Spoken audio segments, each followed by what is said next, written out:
Dear friends, Excellencies, heads of state and government, and first ladies, former heads of state and government, and former first ladies, and heads of delegations. Special guests,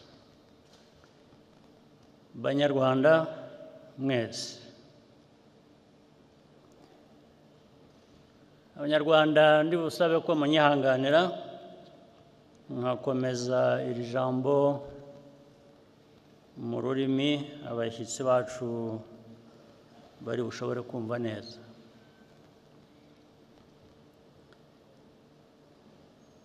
Today, our hearts are filled with grief and gratitude in equal measure.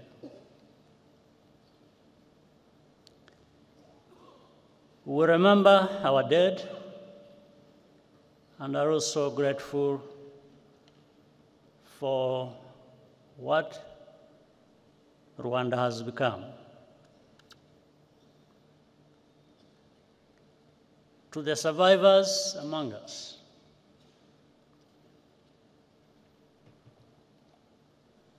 we are in your debt.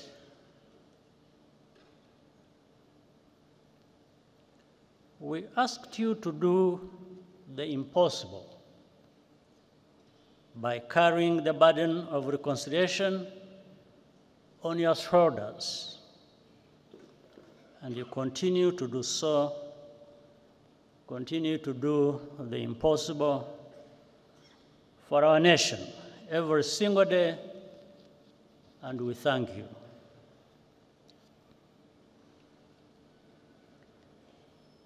As the years pass, the descendants of survivors increasingly struggle with the quiet loneliness of longing for relatives they never met or never even got the chance to be born.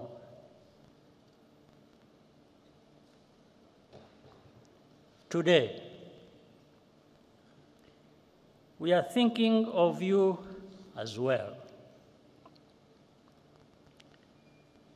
Our tears flow inward, but we carry on as a family. Countless Rwandans also resisted the call to genocide. Some paid the ultimate price for that courage, and we honor their memory. Our journey has been long and tough. Rwanda was completely humbled by the magnitude of our loss, and the lessons we learned are engraved in blood.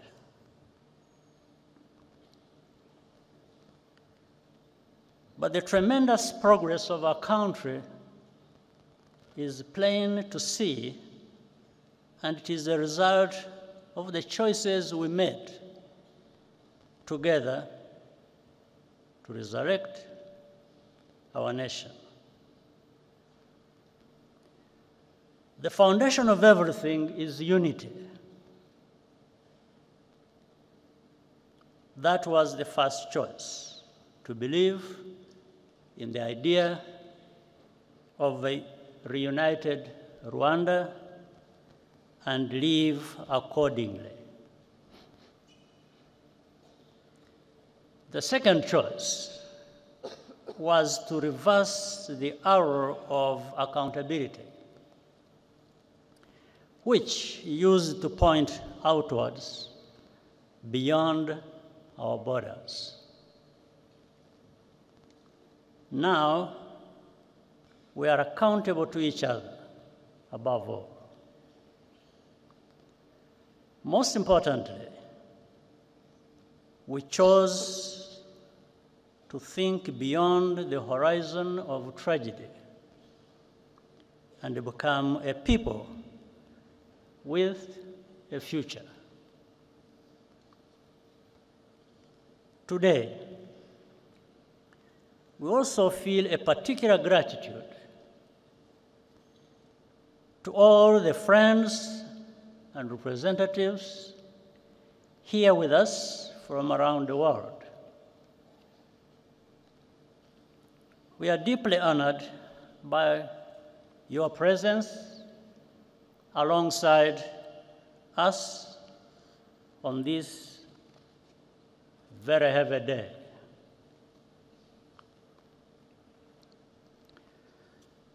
The contributions you have made to Rwanda's rebirth are enormous and have helped us to stand where we are now.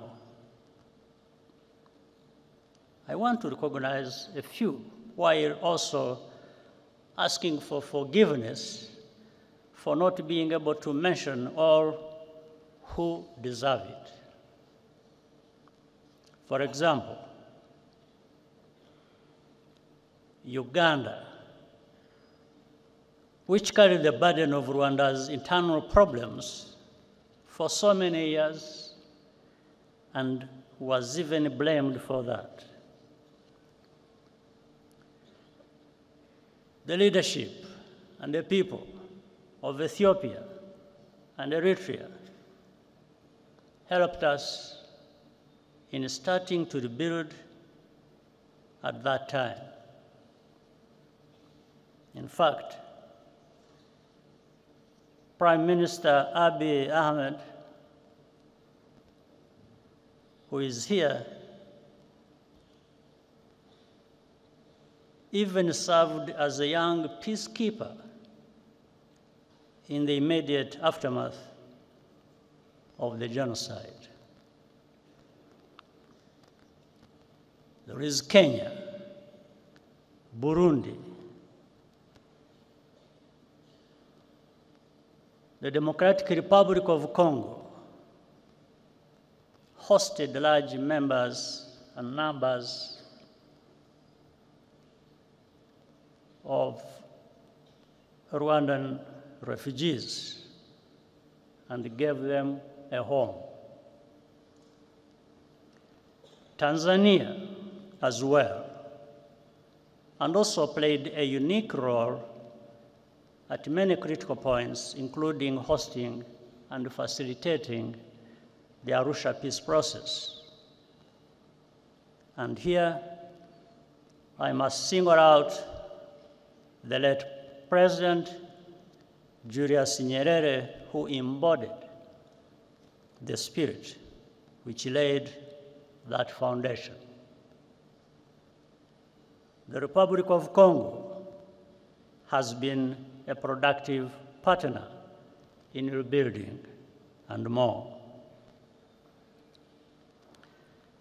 Many of the countries represented here today also sent their sons and daughters to serve as peacekeepers in Rwanda. Those soldiers did not fail Rwanda. It was the international community which failed all of us, whether from contempt or cowardice. Among those here with us today, I salute the widow and daughter of the late Captain Mbaye Diagne of Senegal who died a hero as he rescued many Rwandans from death. At the United Nations Security Council in 1994, moral clarity came from Nigeria, the Czech Republic, and even as far away as New Zealand. Their ambassadors had the courage to call the genocide by its rightful name and resist political pressure from more powerful countries to hide the truth. Ambassador Ibrahim Gambari of Nigeria and Czech Ambassador Karol Kovenda are here with us today, and we applaud you.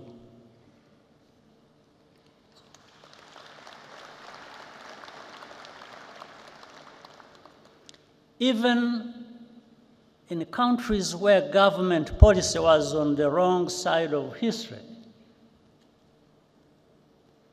both during the genocide and even afterwards, there were always individuals who stood out for their honesty and humanity. We shall always be grateful.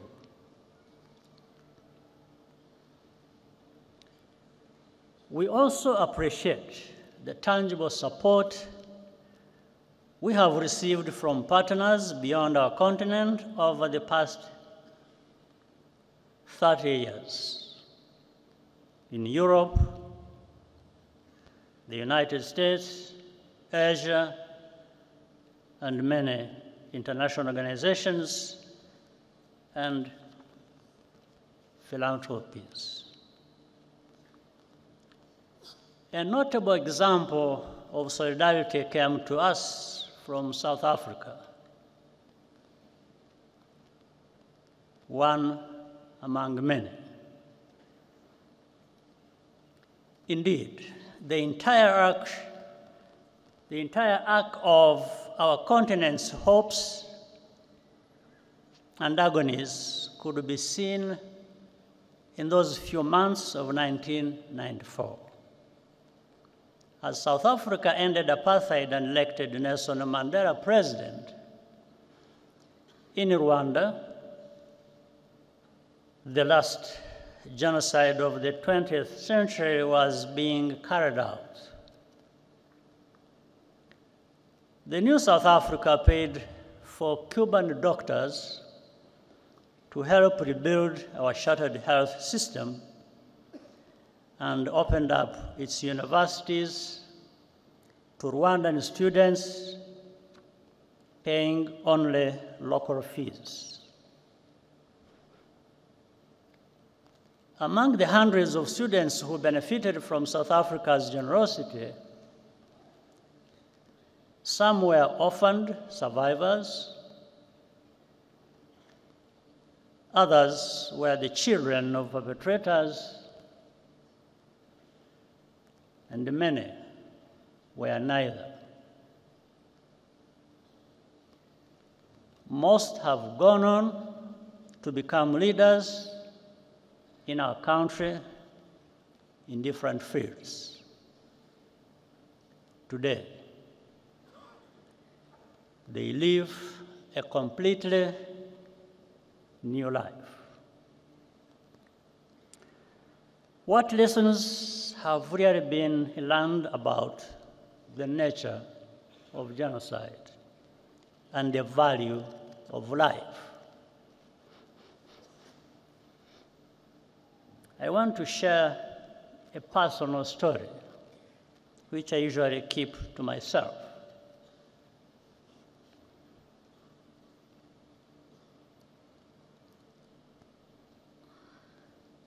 My cousin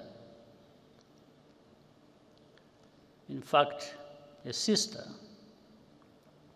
Florence,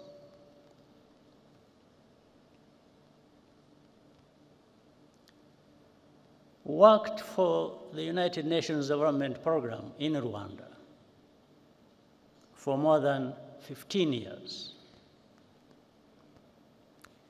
After the genocide started, she was trapped in her house near the Camp Kigali Army Barracks with her niece and other children and neighbors, around a dozen people in total. The telephone in Francis' house still worked, and I called her several times using my satellite phone. Each time we spoke, she was more desperate, but our forces could not reach the area. When the commander of the UN peacekeeping mission, General Dallaire, visited me where I was in Mulindi, I asked him to rescue Florence. He said he would try.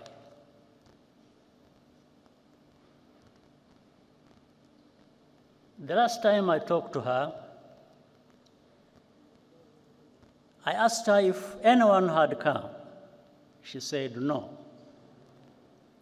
and started crying.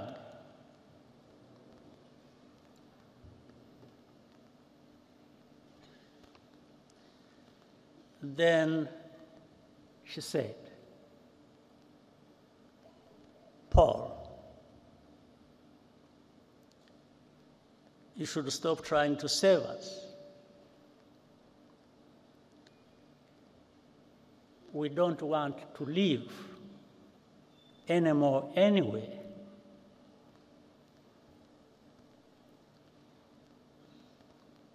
I quickly understood what she was saying, and she hung up.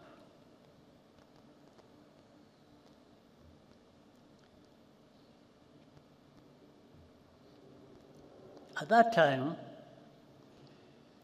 I had a very strong heart, but it weakened a bit because I understood what she was trying to tell me.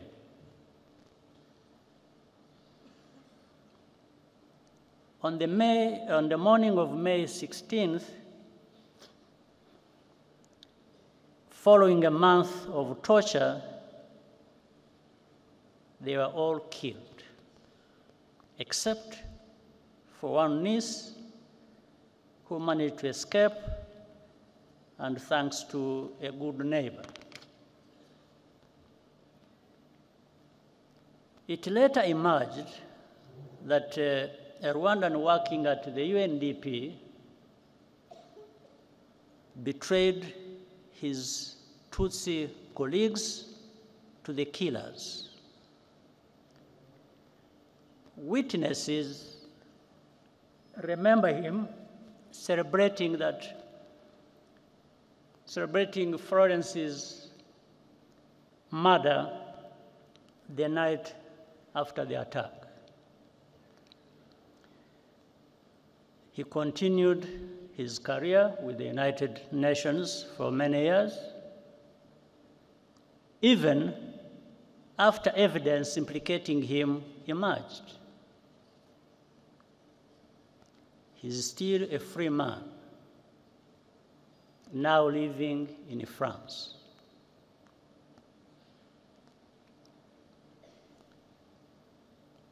I asked General Dallaire what happened. He said that his soldiers encountered a militia roadblock near the house, and so they turned back just like that. Meanwhile, he conveyed to me an order from the United States ambassador to protect diplomats and foreign civilians evacuating from or by road to Burundi from attack by the militias. These two things happened at the same time. I do not need to be instructed to do something that goes without saying. That's what I was going to do.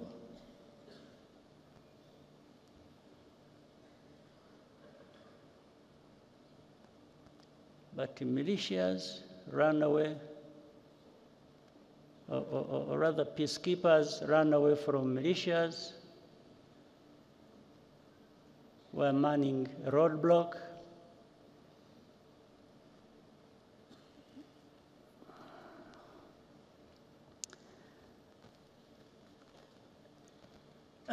I do not blame General Dallaire.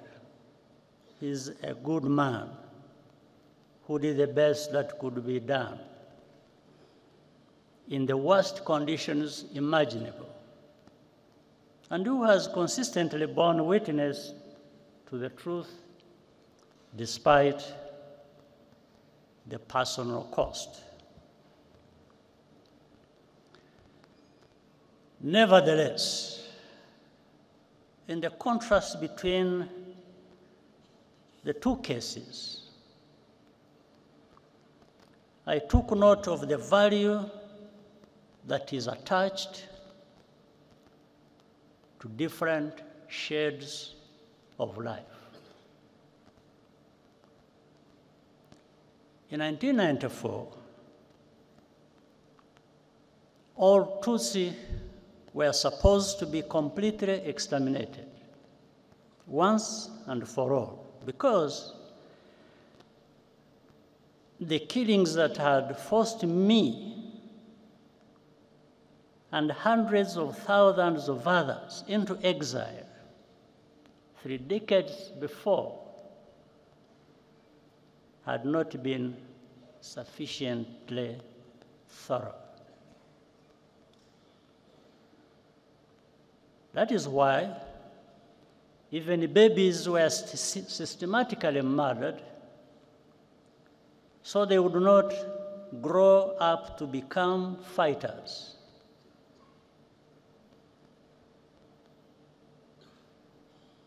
Rwandans will never understand why any country would remain intentionally vague about who was targeted in the genocide. I don't understand it. Such ambiguity is in fact a form of denial which is a crime in and of itself, and Rwanda will always challenge it.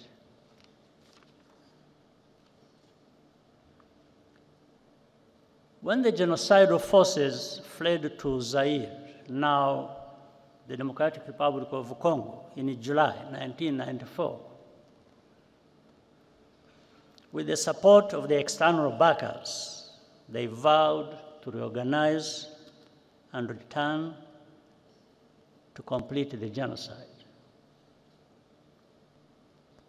They conducted hundreds of cross-border terrorist attacks inside Rwanda over the next 5 years, targeting not only survivors, but also other Rwandans who had refused to go into exile, claiming thousands more lives. The remnants of those forces are still in eastern Congo today, where they enjoy state support in full view of the United Nations peacekeepers,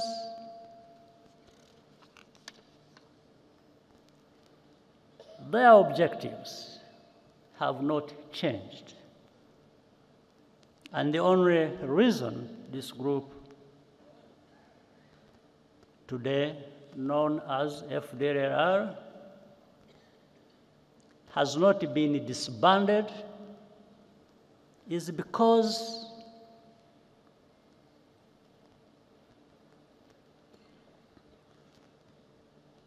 their continued existence serves some unspoken interest.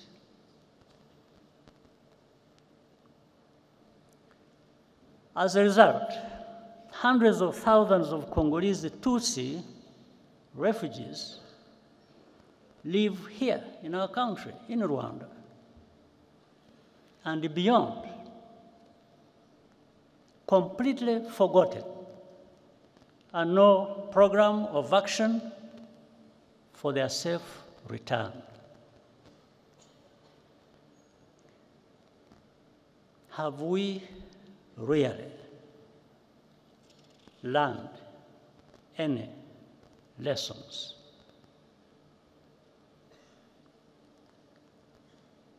We see too many actors, even some from Africa, getting directly involved as tribal politics is given renewed prominence, and ethnic cleansing is prepared and practiced.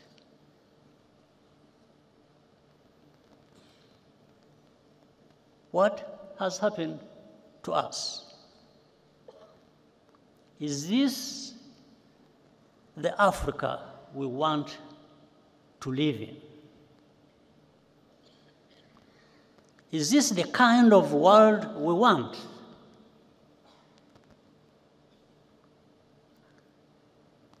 Rwanda's tragedy is a warning. The process of division and extremism, which leads to genocide, can happen anywhere if left unchecked. Throughout history, survivors of mass atrocities are always expected to be quiet, to censor themselves, or else be erased and even blamed for their own misfortune. Their testimony is living evidence of complicity, and it unsettles the fictions which comfort the enablers and the bystanders. The more Rwanda takes full responsibility for its own safety and dignity, the more intensely the established truth about the genocide is questioned and revised. Over time, in the media controlled by the powerful in the world, in this world, victims are rebranded as villains. And even this very moment of commemoration is derided as a mere political tactic. It is not. It never has been. Our reaction to such a hypocrisy is pure disgust.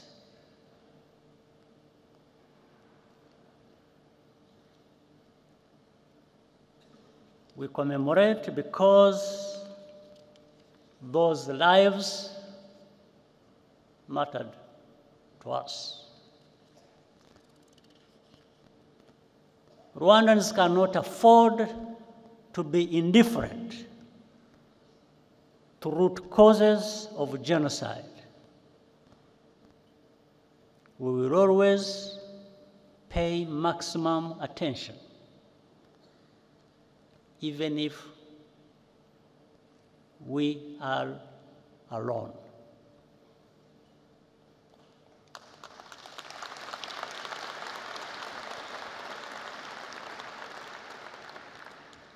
But what we are seeking is solidarity and partnership to recognize and confront these threats together as a global community.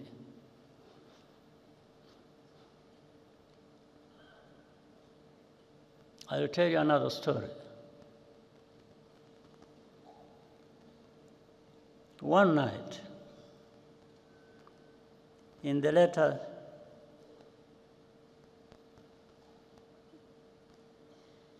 days of the genocide,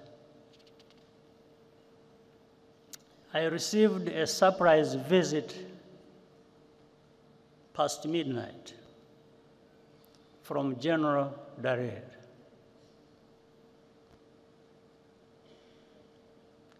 He brought a written message of which I still have a copy from the French general commanding the force that France had just deployed in the western part of our country, that operation took place.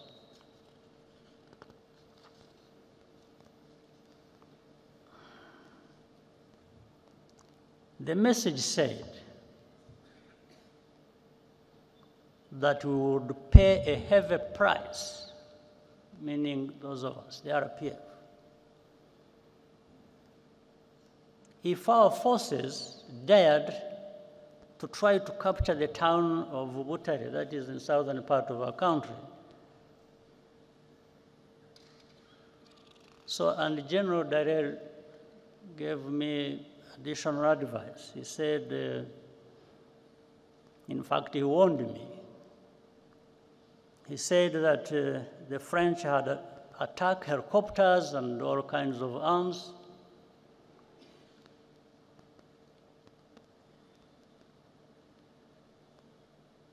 Every kind of heavy weapon you can imagine. And therefore, we are prepared to use them against us if we did not comply.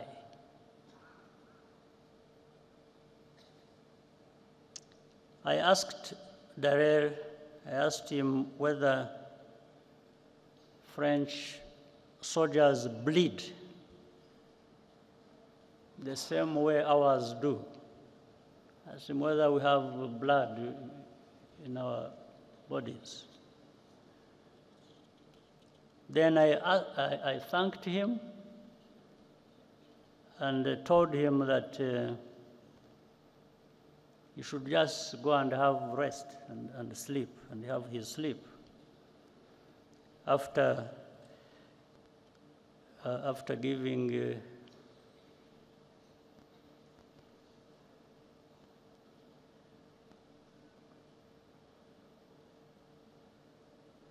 after informing the French that our response would follow. And it did.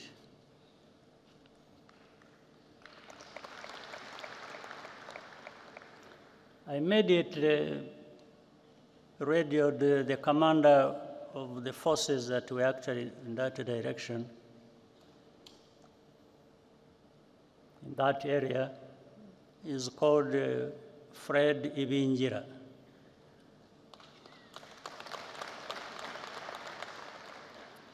and told him to get ready to move and move to fight. We took Butare, which we were being warned not to enter. We took that town at dawn.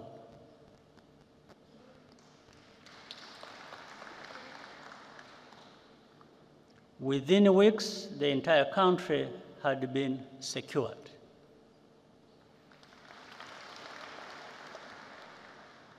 And we began rebuilding. We did not have the kind of arms that were being used to threaten us. But I reminded some people that this is our land, this is our country. Those who bleed will bleed over it.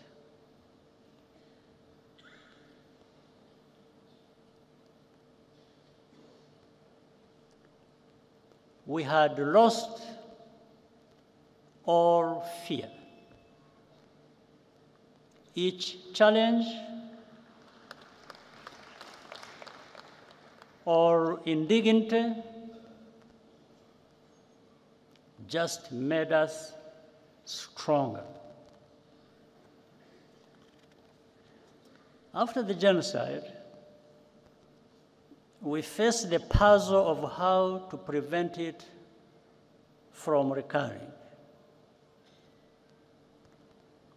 There were three broad lessons we learned as a result of our experience. First,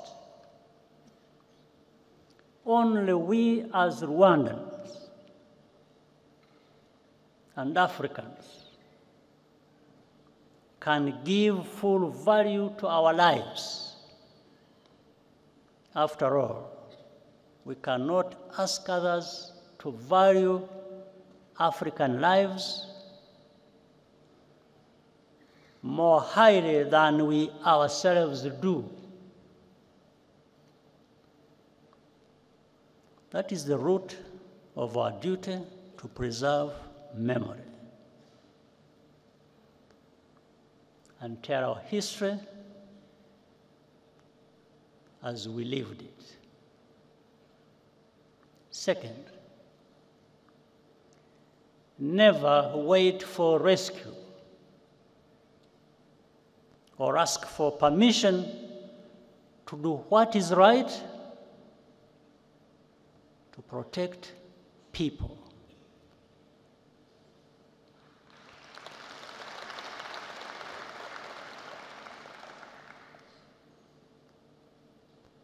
And that's why some people must be joking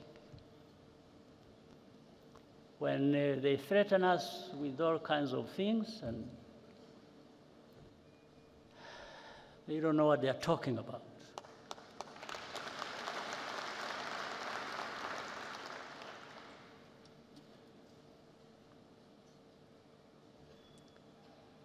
But in any case, that's why Rwanda participates proudly in peacekeeping operations today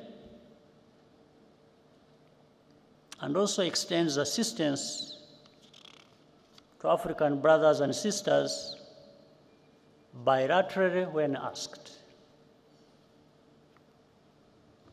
Third,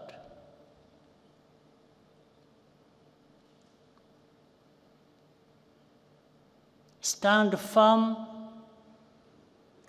against the politics of ethnic populism in any form.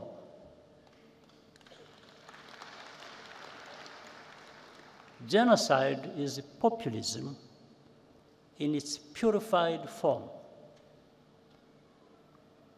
because the causes are political. The remedies must be as well.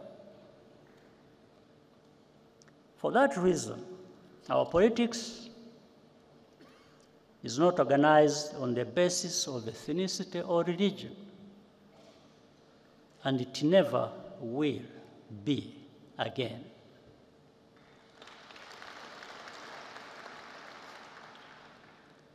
The life of my generation has been a recurring cycle of genocidal violence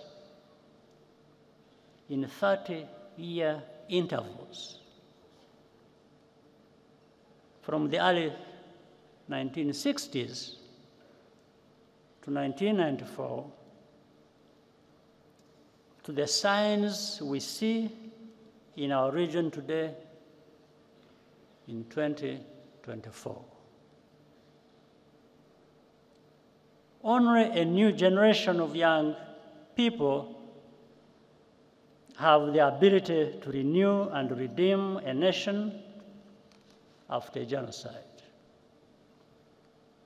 Our job was to provide the space and the tools for them to break the cycle. And they have. What gives us hope and confidence are the children we saw in the performance area, or the youth who created the tradition of Walk to Remember that will occur later today. Nearly 3/4 of Rwandans today are under age 35. They either have no memory of the genocide or were not yet born. Our youth are the guardians of our future.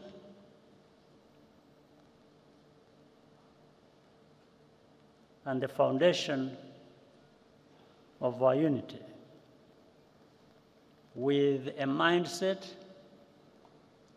that is totally different from the generation before.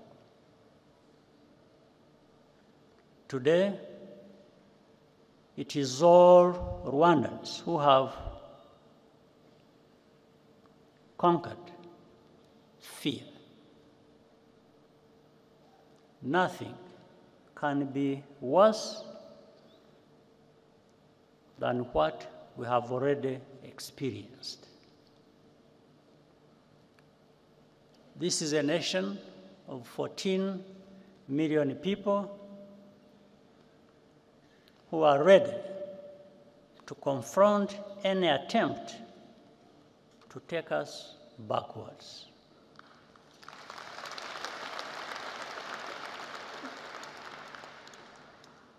The Rwandan story shows how much power human beings have within them.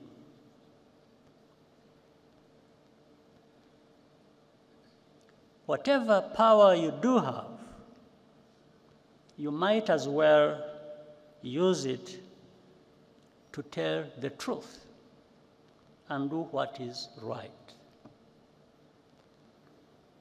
During the genocide, people were sometimes given the option of paying for a less painful death. There is another story I learned about at the time, which always sticks in my mind, about a woman at a roadblock in her final moments. She left us a lesson that even every African should live by. Every African should live by this lesson. When asked by the killers how she wanted to die, she looked them in the eye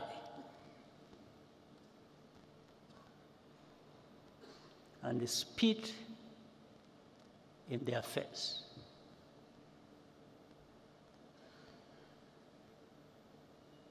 Today, because of the accident of survival, our only choice is what life we want to live.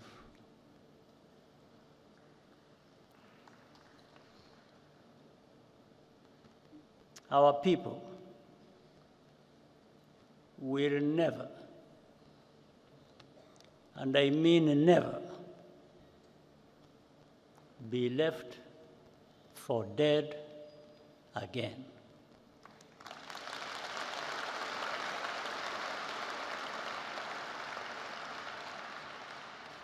I thank you.